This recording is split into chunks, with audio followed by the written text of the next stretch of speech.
You ask Tiger to solve. This deals with linear equations with one unknown. The final result is y equals 2. Let's solve it step by step. Group all y terms on the left side of the equation. Subtract 5y from both sides. Group like terms.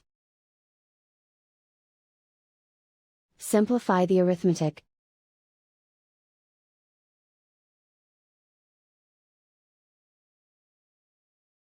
Group all constants on the right side of the equation. Subtract 16 from both sides.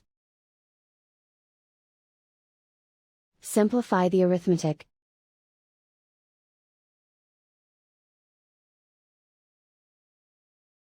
Isolate the y.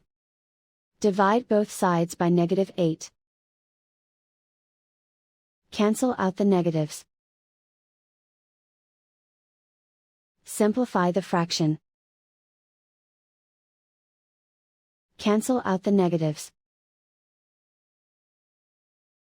Find the greatest common factor of the numerator and denominator.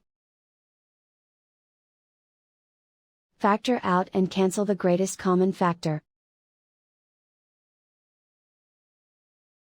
And so the final result is y equals 2.